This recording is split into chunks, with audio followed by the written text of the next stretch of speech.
नमस्कार। नमस्कार। आज हम बात करने वाले हैं 2025 की स्वास्थ्य क्रांति के बारे में।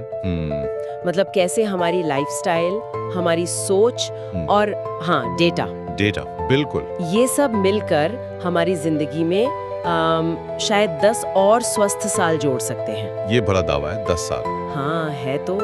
हमारे पास कुछ सोर्सेज हैं, बोल्ड ब्रेन स्टूडियो और माइंड ओवर मसल 01 के विश्लेषण पर आधारित। अच्छा। ये फिटनेस, पोषण और जो हमारा इमोशनल वेलबीइंग है उसके भविष्य पर काफी रोशनी डालते हैं। तो चलिए जरा इनको खोल कर देखते हैं। जरूर जरूर, देखते हैं क्या है इसमें। हमारा मकसद है ये समझना कि पोषण, उम्र बढ़ने और पर्सनल हेल्थ में क्या बड़े बदलाव आ रहे हैं। और ये भी कि कैसे सही जानकारी और टेक्नोलॉजी हेल्थ को सबकी पहुंच में ला रही है। हाँ, एक्सेसिबिलिटी। और हमें ज्यादा एक्टिव बना रही है अपनी सेहत को लेकर। सही बात है। तो सबसे पहली बात जो सामने आती है वो है पोषण तक सबकी पहुंच, एक्सेसिबल न्यूट्रिशन। हाँ, ये बहुत जरूरी पॉइंट है। अब हेल्दी खाना सिर्फ कुछ लोगों की बात नहीं रहनी चाहिए, इसे एक तरह का बुनियादी अधिकार बनाने पर जोर है। बिल्कुल। और शहरों में ही देखिए, अर्बन फार्मिंग, वर्टिकल फार्मिंग। हाँ बिल्कुल, ये कॉन्सेप्ट्स बढ़ रहे हैं। ये सब आम हो रहे हैं। ये सोच ही बदल रहा है कि खाना आएगा कहाँ से। बिल्कुल। और इसमें टेक्नोलॉजी का रोल देखिए कितना इंटरेस्टिंग है। हाँ, वहीं आ रहा था मैं। दूर दराज के इलाकों में भी जरूरी पोषक तत्व पहुंचाने के लिए नए नए तरीके आ रहे हैं। जैसे बायोफोर्टिफिकेशन, मतलब जिंक वाला गेहूं या विटामिन ए वाला चावल। अच्छा, फसल को ही पौष्टिक बना दिया। हाँ, फसल उगाते समय ही उसमें न्यूट्रिएंट्स बढ़ा दिए। ये दिखाता है कि कैसे इनोवेशन, मतलब सचमुच इनोवेशन, पोषण की कमी को दूर कर सकता है सबके लिए। कमाल है। और सिर्फ पोषण पहुंचाना ही नहीं, अब हम क्या खा रहे हैं, क्यों खा रहे हैं, इस पर भी सोच बदल रही है।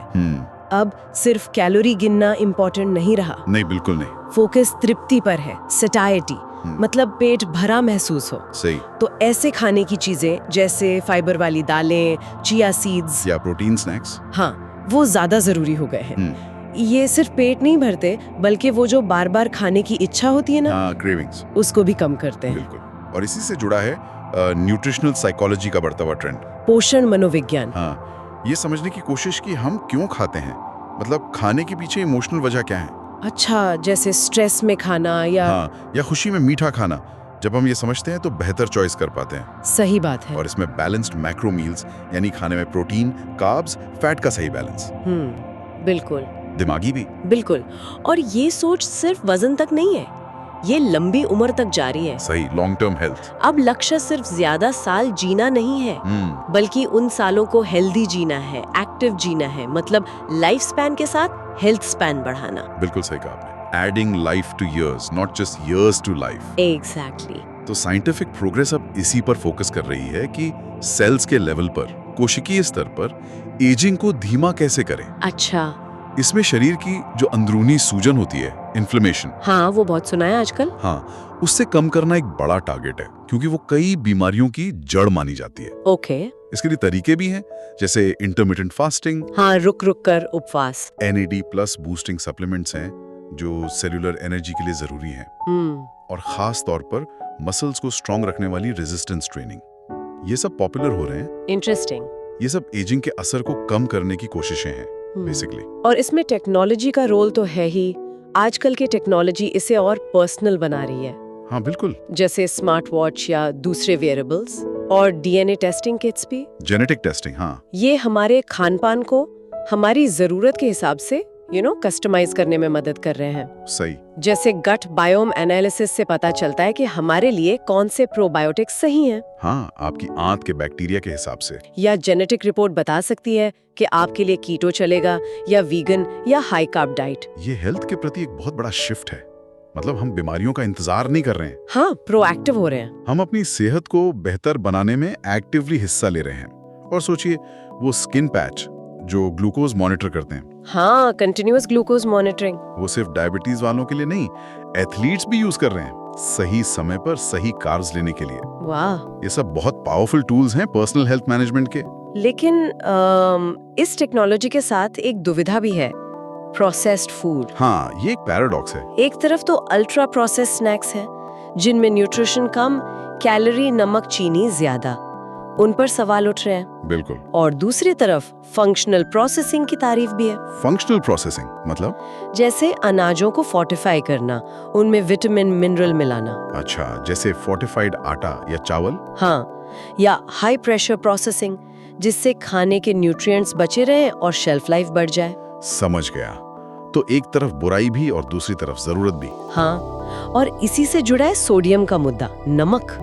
ओह हाँ, ये तो बड़ी चिंता है हार्ट डिजीज के बढ़ते मामलों को देखते हुए। बिल्कुल।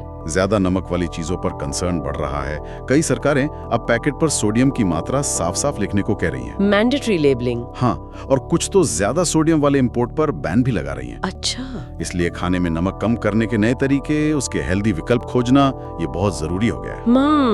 ये हमें सोचने पर मजबूर करता है कि आज की भागदौड़ वाली जिंदगी में सुविधा और सेहत, इसमें बैलेंस कैसे बने। सही सवाल है। तो कुल मिलाकर अगर देखें, 2025 की तरफ बढ़ते हुए हेल्थ को लेकर नजरिया वाकई बदल रहा है। काफी बदलाव दिख रहे हैं। पोषण ज्यादा एक्सेसिबल हो रहा है, सिर्फ कैलोरी नहीं, तृप्ति और साइकोलॉजी पर ध्यान है। उम्र को मात देने के लिए साइंस एक्टिवली काम कर रहा है। बिल्कुल। टेक्नोलॉजी हमें अपनी सेहत को समझने और संभालने की ताकत दे रही है, जो पहले कभी नहीं थी। सही। और प्रोसेस फूड, सोडियम जैसे मुद्दों पर भी एक बैलेंस्ड सोच बन रही है। सेहत अब सिर्फ बीमारी का ना होना नहीं है, नहीं, बल्कि लाइफ को पूरी तरह जीने का एक एक्टिव तरीका बन गई है। सही कहा। पर यहाँ एक सवाल भविष्य के लिए खड़ा होता है मेरे ख्याल से। क्या?